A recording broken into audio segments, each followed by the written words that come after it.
भागने वाले जोड़े में लड़के की इज्जत पर कोई खास फर्क नहीं पड़ता, जबकि लड़की के पूरे कुल की इज्जत धुल जाती है। भागने वाले लड़का उसके दोस्तों में हीरो माना जाता है, लेकिन इसके विपरीत जो लड़की प्रेमी संग भाग रही है वे उल्टा कहलाती है। मोहल्ले के लड़के उसे चालू कहते हैं। बुराइयों के तमाम सबकोश लड़की के लिए इस्तेमाल किए जाते हैं।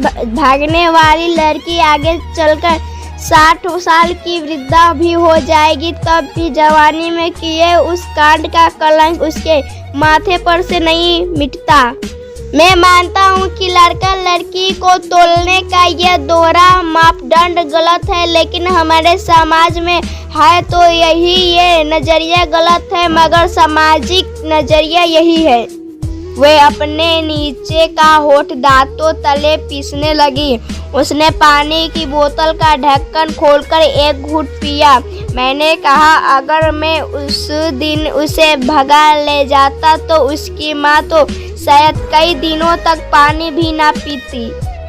इसलिए मेरी हिम्मत ना हुई कि ऐसा काम करूं। मैं जिससे प्रेम करूं उसके माँ बाप मेरे माँ बाप के समान ही हैं, चाहे शादी ना हो तो ना हो। कुछ पल के लिए वे सोच में पड़ गई, लेकिन मेरे बारे में और अधिक जानना चाहती थी। उसने पूछा, फिर आपकी शादी कैसे हुई? मैंने बताया कि खुशबू की सगाई कहीं और कर दी गई थी। धीरे धीरे सब कुछ नॉर्मल होने लगा था। खुशबू और उसके मंगेतर की बातें भी होने लगी थी फोन पर, लेकिन जैसे जैसे शादी नजदीक आने लगी उन लोगों की डिमांड बढ़ने लगी। डिमांड मतलब?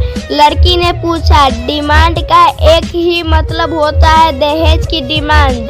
परिवार में सबको सोने से बने तोहफे दो, दूल्हे को लग्जरी कार चाहिए, सास और ननद को नेकलेस दो, वगैरह वगैरह। बोले, हमारे यहाँ रीत है। लड़का भी इस रीत की अदायगी का पक्षधर था। वे सगाई मैंने तुड़वा डाली, इसलिए नहीं कि सिर्फ मेरी शादी उससे हो जाए, बल्कि ऐसे लालची लोगों में खुशबू कभी खुश नहीं रह सकती थी, ना उसका परिवार। फिर किसी तरह घर वाले को समझा बुझाकर मैं फ्रंट पर आ गया और हमारी शादी हो गई। ये सब की लड़की बोली, चलो अच्छा हुआ आप मिल गए, वरना वे गलत लोगों में फंस जाती। मैंने कहा, जरूरी नहीं कि माता पिता का फैसला हमेशा सही हो, और ये भी जरूरी नहीं कि प्रेमी जोड़े की पसंद सही हो।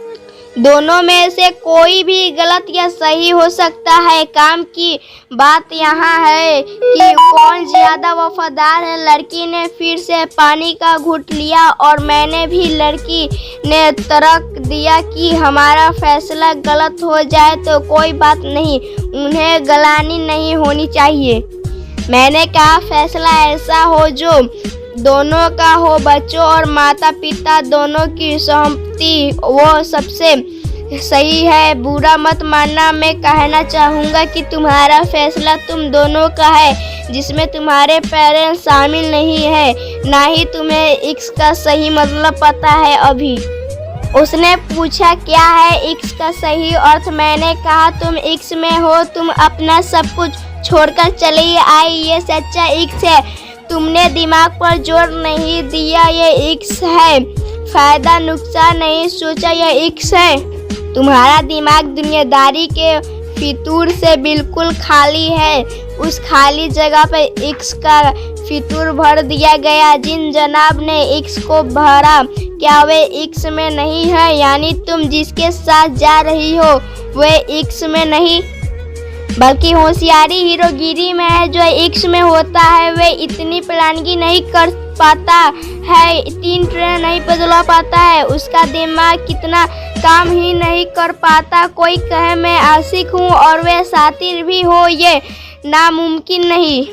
मजनू इश्क में पागल हो गया था। लोग पत्थर मारते थे उसे, इश्क में उसकी पहचान तक मिट गई। उसे दुनिया मजनू के नाम से जानती है, जबकि उसका असली नाम कैस था, जो नहीं इस्तेमाल किया जाता। वह शातिर होता तो कैसे मजनू ना बन पाता। फरहाद ने सीरी के लिए पहाड़ों को धोकर नहर निकाल डाली थी और उसी नहर में उसका लहू बहा था। वह इक्स था, इक्स में कोई फकीर हो गया, कोई जोगी हो गया। किसी माझी ने पहाड़ तोड़कर रास्ता निकाल लिया, किसी ने अतिरिक्त दिमाग नहीं लगाया, चालाकी नहीं की। लालच, हवस और हासिल करने का नाम इक्स नहीं है। इक्स संपूर्ण करने को कहते हैं, जिसमें इंसान सबसे पहले खुद का संपूर्ण करता है, जैसे तुमने किया, लेकिन तुम्हारा संपूर्ण हासिल करने के लिए था, यानी तुम्हारे इक्स में लालच की मिलावट हो गई।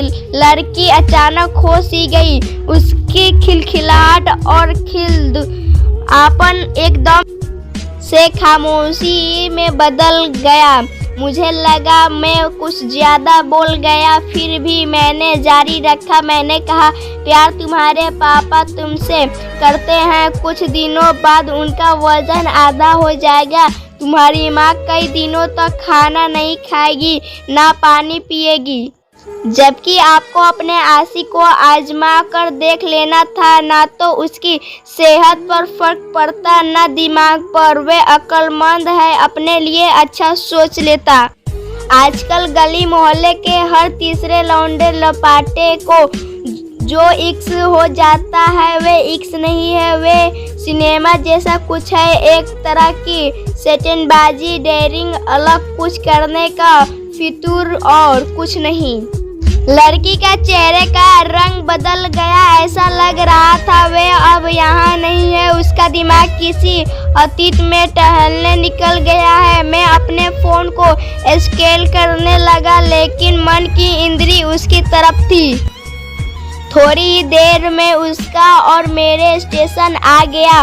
बात कहाँ से निकली थी और कहाँ पहुँच गई। उसके मोबाइल पर मैसेज टोन बजी, देखा सिम एक्टिवेट हो चुकी थी। उसने चुपचाप बैग में से आगे का टिकट निकाला और फाड़ दिया। मुझे कहा, एक कॉल करना है। मैंने मोबाइल दिया। उसने नंबर डायल करके कहा, सॉरी पापा, और सिसक कर रोने लगी। सामने से पिता भी फोन पर बेटी को संभालने की कोशिश करने लगे।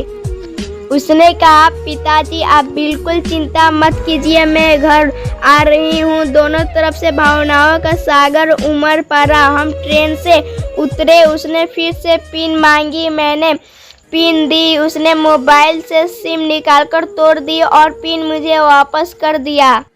कहानी को अंत तक सुनने का धन्यवाद। देश की सभी बेटियों का समर्पित यह हमारा दावा है, माता पिता से ज्यादा तुम्हें दुनिया में कोई प्यार नहीं करता। कहानी सुनकर शेयर अवश्य कीजिएगा, शायद कोई परिवार, कोई बेटी और उनका भविष्य इससे बच जाए। दोस्तों, आपको कहानी अच्छी लगी हो तो कमेंट करिए और हमारे चैनल को सब्सक्राइब, वीडियो को लाइक और शेयर जरूर करिएगा।